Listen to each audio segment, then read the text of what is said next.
जय हिंद साथियों, आप सभी का स्वागत है आपके अपने YouTube चैनल सैनिक संकल्प में। देश के लाखों केंद्रीय सरकारी कर्मचारी और पेंशनर इस समय एक ही प्रश्न का उत्तर जानना चाहते हैं। आखिर 8वें वेतन आयोग की प्रक्रिया कहां तक पहुंची है और आगे क्या होने वाला है। पिछले कुछ महीनों से सोशल मीडिया यानी YouTube और विभिन्न डिजिटल प्लेटफॉर्म पर फिटमेंट फैक्टर, न्यूनतम वेतन, नई पे मैट्रिक्स, एरियर और कितना पेमेंट बढ़ेगा, इसके लिए अनेक प्रकार के दावे किए जा रहे हैं। कहीं फिटमेंट फैक्टर 2.86 पर चर्चा हो रही है, कहीं 3% पर चर्चा हो रही है और कहीं में तो इससे अधिक की संभावना भी बताई जा रही है। इसी प्रकार न्यूनतम वेतन और पेंशन वृद्धि में संभावित वृद्धि को लेकर अलग अलग आंकड़े सामने आ रहे हैं। लेकिन सबसे महत्वपूर्ण प्रश्न यह है कि इनमें से वास्तविक में क्या ऑथेंटिकेट यानी आधिकारिक है और या केवल अनुमान है। हम केवल उन तथ्यों पर आधारित जानकारी आपके सामने रखेंगे जो वेतन आयोग की निर्धारित प्रक्रिया, सार्वजनिक रूप से उपलब्ध कार्यक्रमों और आधिकारिक कार्यप्रणाली के अनुरूप है। इस वीडियो में हम चरणबद्ध तरीके से समझेंगे कि आयोग ने अब तक कौन कौन से कार्य पूरे किए हैं, वर्तमान में किस चरण पर कार्य चल रहा है, आगे कौन सी प्रक्रिया शेष है और किन किन विषयों पर अभी तक कोई निर्णय नहीं लिया गया है। यदि आप केंद्रीय सरकारी कर्मचारी, रक्षा सेवाओं से जुड़े हैं, पेंशनर अथवा 8वें वेतन आयोग के प्रत्येक प्रामाणिक जानकारी चाहते हैं तो यह वीडियो आपके लिए अत्यंत उपयोगी होने वाला है। तो आइए बिना किसी विलंब के शुरुआत करते हैं और समझते हैं 8वां वेतन आयोग की वर्तमान स्थिति क्या है, आने वाले महीनों में किस प्रकार की कार्यवाही अपेक्षित है। अब बात करते हैं 8वां वेतन आयोग की अब तक की वास्तविक प्रगति क्या हुई है। किसी भी वेतन आयोग की सिफारिशें अचानक तो नहीं हो सकती, इसके पीछे एक विस्तृत, चरणबद्ध और साक्ष्य आधारित प्रक्रिया होती है ताकि प्रत्येक निर्णय तथ्यों, वित्तीय विश्लेषण और विभिन्न हितधारकों के सुझाव पर आधारित हो। इसी क्रम में आयोग ने सबसे पहले सुझाव मांगे थे। वह प्रक्रिया चली 5 फरवरी 2026 से 31 मार्च 2026 तक। इस चरण में कर्मचारियों, पेंशनर, कर्मचारी संगठनों तथा अन्य संबंधित पक्षों से लगभग 18 महत्वपूर्ण विषयों पर सुझाव लिए गए। इसका उद्देश्य था कि वेतन, भत्तों, पेंशन, सेवा शर्तों तथा वर्तमान वेतन संरचना से जुड़े हुए व्यावहारिक अनुभवों और अपेक्षाओं को समझा जा सके। इसके बाद आयोग ने दूसरा चरण यानी मेमोरेंडम दिए थे।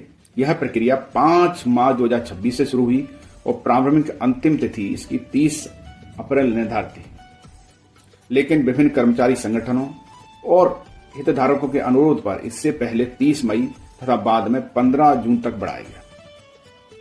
इस अवधि में अनेक कर्मचारी महासंघों, पेंशनर के जो संगठन हैं और विभागीय रिप्रेजेंटेटिव ने अपनी विस्तृत ज्ञापन आयोग को प्रस्तुत किया, यानी उन्होंने अपने ज्ञापन दिए। अभी तक वेतन आयोग की प्रगति इतनी है कि उन्होंने प्रारंभिक सुझाव ले लिए हैं, मेमोरेंडम ले लिए हैं और विभागीय डाटा कलेक्ट कर लिया है। लेकिन किसी भी वेतन आयोग के लिए केवल इतने दस्तावेज पर्याप्त नहीं है, यानी उन पर निर्णय नहीं लिया जा सकता। यही कारण है कि आयोग ने देश भर में हितधारकों के साथ प्रत्यक्ष संवाद कर रहे हैं। और इसकी पहली बैठक देहरादून में हुई थी, जो कि 24 अप्रैल 2026 को हुई, जिनमें क्या है, कर्मचारी संगठन और पेंशनर के बारे में विचार रखे गए, यानी पेंशनर और संगठनों ने अपने विचार आयोग के सामने रखे। इसके बाद 28, 29 और 30 अप्रैल को नई दिल्ली में बैठक हुई और 4 और 5 मई को पुणे, 13-14 मई को पुनः दिल्ली में बैठक हुई, जिनमें विशेष रूप से रक्षा और रेलवे कर्मचारियों से जुड़े विषयों पर विचार विमर्श किया गया। आयोग ने इसके बाद 18 और 19 मई को हैदराबाद, 1 से 4 जून तक श्रीनगर में बैठक चली, 18 जून को लद्दाख और 17 जून को सुप्रीम कोर्ट और दिल्ली हाई कोर्ट के अधिकारियों के साथ बैठक हुई। 22-23 जून को लखनऊ में बैठक हुई है। इन बैठकों से यह तो स्पष्ट है कि आयोग केवल कागजी आंकड़ों पर निर्भर नहीं है, वह विभिन्न क्षेत्रों से प्राप्त प्रत्यक्ष सुझावों और अनुभव को भी अपनी सिफारिशों का महत्वपूर्ण आधार बना सकता है। अगली स्लाइड में हम यह समझेंगे क्या कोई भी इन बैठकों में शामिल हो सकता है। जिन संगठनों ने मेमोरेंडम जमा किया, क्या उन्हें विशेष अधिकार मिले और जुलाई में होने वाली अगली बैठकों में क्या क्या महत्वपूर्ण हो सकता है। आइए अगली स्लाइड में विस्तार से समझते हैं। अब आता है आगे क्या होने वाला है।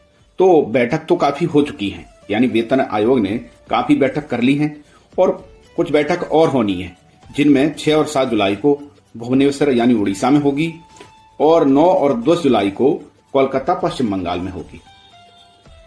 अभी एक सवाल आता है, क्या इन बैठकों में कोई भी व्यक्ति सीधे भाग ले सकता है? तो नहीं। पहले ही वेतन आयोग ने इस प्रक्रिया को व्यवस्थित और पारदर्शी बनाने के लिए पहले बोला था कि आप अपने सुझाव दो, और जिन्होंने सुझाव दिए थे यानी मेमोरेंडम दिए थे ज्ञापन, उनको एक मेमो आईडी दी। यही मेमो आईडी से वह बैठक में भाग ले सकते और अपने सुझाव वेतन आयोग के पास रख सकते हैं। तो अभी तक क्या क्या नहीं हुआ है?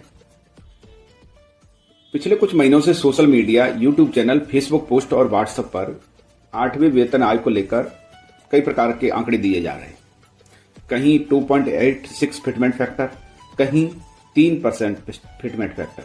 कुछ स्थानों पर न्यूनतम वेतन 51,000 या उससे अधिक बताया जा रहा है। इस प्रकार नई पे मैट्रिक्स, एरियर और पेंशन संशोधन को लेकर भी कई बातें की जा रही हैं। अभी वेतन आयोग क्या क्या कार्रवाई करेगा, तो उसको समझ लेते हैं। अभी जो प्रश्नावली हो गए, मेमोरेंडम हो गए और डिपार्टमेंट से आंकड़े ले लिए और जो बैठक हो रही है उनसे भी जानकारी ली जाएंगी। उनको पहले क्या है, उनका संकलन किया जाएगा, यानी वो जो आंकड़े मिले हैं उन पे और जो सुझाव मिले हैं उन पर उनका मतलब विश्लेषण किया जाएगा। कर्मचारी, पेंशनर, विशेषज्ञों और विभागों की राय का अध्ययन होगा। कहने का मतलब यह है, उनका अध्ययन किया जाएगा। उससे क्या है, इसके साथ ही आयोग देश की व्यापक यानी देश की जो स्थिति है उसका भी मूल्यांकन करना पड़ेगा कि महंगाई दर कितनी है, राजकोष में यानी सरकार के पास बजट कितना है, उसकी जीडीपी कितनी है, ताकि भविष्य की वित्तीय यानी जो वित्तीय दायित्व हैं जैसे महत्वपूर्ण आर्थिक चीजें पूरी किए जा सके। आयोग केवल यह थोड़ी देखता है, वेतन आयोग का यह काम नहीं है कि भाई इतना है इतना देना है, कि कर्मचारियों की मांग क्या है, कहने का मतलब यह है, बल्कि यह भी सुनिश्चित करता है कि प्रस्तावित वेतन और पेंशन यानी जो हम रिकमेंडेशन भेज रहे हैं वो संशोधन सरकार के लिए वित्तीय रूप से यानी फाइनेंशियल वित्तीय रूप से व्यवहारिक है और दीर्घकालिक यानी वो टिकाऊ है कि नहीं। इसके बाद प्राप्त जो निष्कर्ष मिल के आधार पर यानी जो निष्कर्ष निकलेंगे उनकी एक ड्राफ्ट रिकमेंडेशन बनेगी और इस रिकमेंडेशन में वेतन फिटमेंट फैक्टर, न्यूनतम वेतन, पेंशन संशोधन, भत्तों, अन्य यानी जो सभी हैं संबंधित प्रस्ताव शामिल होंगे। इससे क्या होगा, जो विशेषज्ञ हैं फिर वह फाइनल रिपोर्ट तैयार करेंगे कि भारत सरकार यानी सेंट्रल गवर्नमेंट को दी जाएगी। यही वह चरण है जो वेतन आयोग की अंतिम सिफारिशों को वास्तविक रूप दे देगा। इसलिए वर्तमान समय में आयोग का पूरा ध्यान केवल डेटा का वैज्ञानिक विश्लेषण और संतुलित यानी एक बैलेंस निर्णय पर केंद्रित है। जो इसकी रिपोर्ट सबमिशन है यानी अंतिम जो सिफारिश वाली रिपोर्ट है उसकी समय अभी जो संभावित है वो अप्रैल 2027 तक है। साथियों, यह थी एक छोटी अपडेट 8th पे कमीशन के बारे में। यदि यह वीडियो आपको पसंद आया हो तो चैनल को सब्सक्राइब, वीडियो को लाइक और शेयर जरूर करें। जैसे ही कोई 8th पे कमीशन पर अपडेट आएगा मैं आपके साथ साझा करूंगा। तब तक अपना ध्यान रखें, स्वस्थ रहें और मस्त रहें। धन्यवाद साथियों।